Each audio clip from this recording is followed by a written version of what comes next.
You, I see, like to improvise. I was kicked off every team I was ever on before I even got a chance to prove myself. Then you better be ready to work harder than you've ever worked in your lives. Yes, that was very bad. What's the difference between a bad guy and a good guy who does bad things?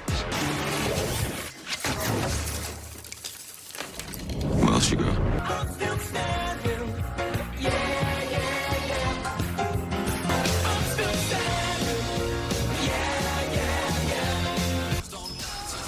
Well, from playing Eggsy in Kingsman and a TSA agent in Carry On to an animated gorilla in Sing and even taking on the role of the legendary Elton John in Rocket Man, Taron Egerton has shown off all the different roles he can play.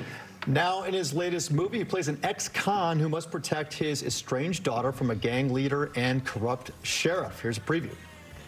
We're on our own. Dangerous men are coming for us. You're gonna have to do as I say. I want you to be brave and strong.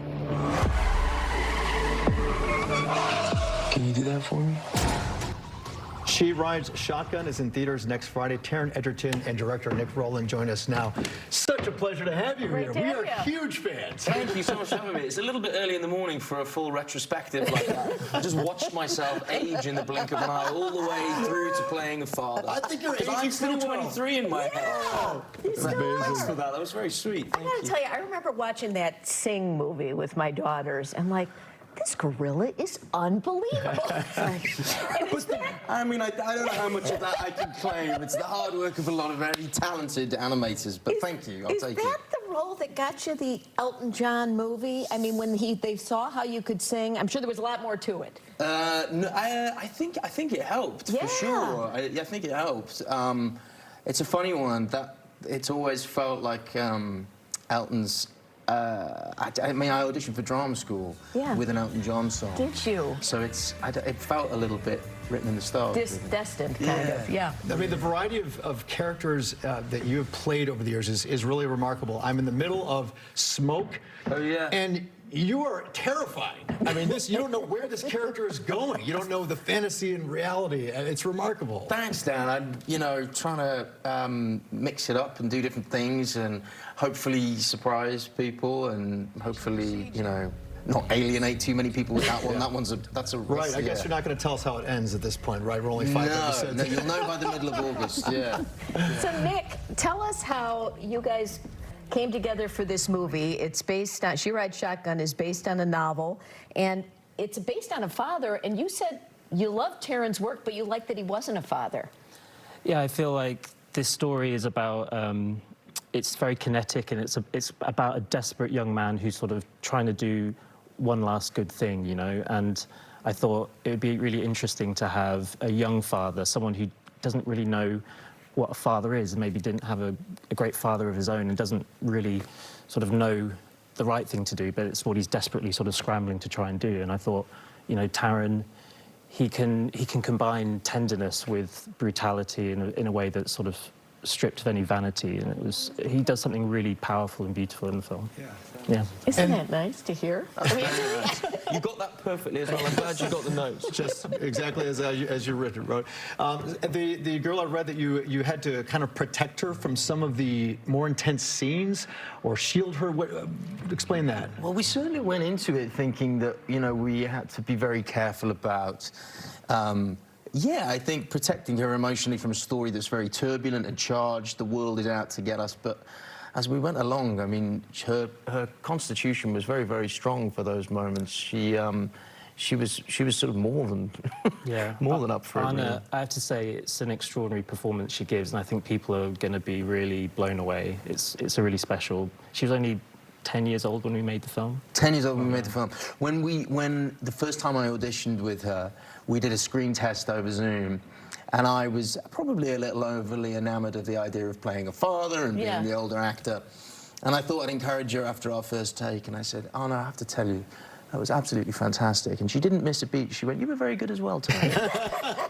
So she gets it. She had the role down from day dot. Yeah. Do you guys like doing like full movies or the stories that are told, you know, over Netflix or Apple TV that are told over, you know, 8-10 episodes? Which do you prefer? I think it really depends on what the story is. I think the landscape has changed so much with, you know, the advent of streaming, and the world continues to change at a frightening pace. But I really think it's nice to do a variety of things. That's kind of what keeps me happy and stimulated. So in the case of Smoke, it's nice because the character evolves and changes over a slow burn. You don't really know who he is to begin with. But in a movie like this, where everything happens at such a fast pace and it's such a high-octane, kind of immediate story about this father desperately trying to save his daughter's life while this gang is out to get them, a movie really suits that purpose because it's a quick, sharp shot of adrenaline. Did I read, Nick, that you're like an ex-motocross racer? I used to be a rally driver. Yeah, I used to be teammate to David Higgins, who was, I think, 7 times American champion. So, How did that switch happen? what, into film? Yeah. Well, I stopped racing in 2008, and I moved back to Scotland with my mum, and I took an online multiple choice quiz, and to tell me what my future job should be. And number 1 was be a librarian, but I'm dyslexic, so I thought, well, that's off. And then number 2 was go and do film production. So You can really feel Nick's love of racing and anything automotive in the movie, though. There's an incredible car chase sequence, which I think is the coolest I've ever been a part of, and I think it's very uniquely informed by Nick's love of speed, which I don't share. You know, and being from Chicago, you know, we have these Midwest accents, but everyone from London sounds like so intelligent, and they have this beautiful British accent. But you're from London, you're from... I'm from Wales, but I've lived in London for a long time. But someone said that to me in an elevator yesterday, that I sounded, I don't know, whatever, smart. Lovely. It's lovely. I do say lovely. Lovely. But it's a very... Bottle of water. Bottle of water. It's, yeah, it's entirely illusory.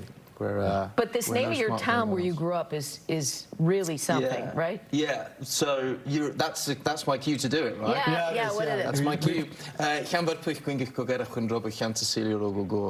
And say it one more time, back to back.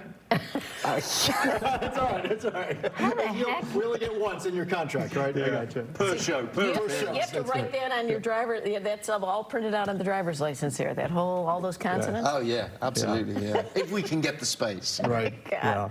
Oh, Such a pleasure meeting you both. Seriously. We Thank you really so much for your appreciate you getting up early. It's great to meet you both. thank you so She Rides Shotgun. When is that in theaters? This next Friday? Next First August. Yeah. Oh, God, great. Fantastic. Can't wait to see it. Thank you. And if you want to learn the Chicago accent, I'm happy to help you. That might be your next movie. I've already done it. Yeah? I did it in a show called Blackbird. I spent 6 months. That's right. We love that show. That's But right. I don't think you got the nasal. Oh, don't start critiquing me now. It was 4 years ago. Are you kidding me?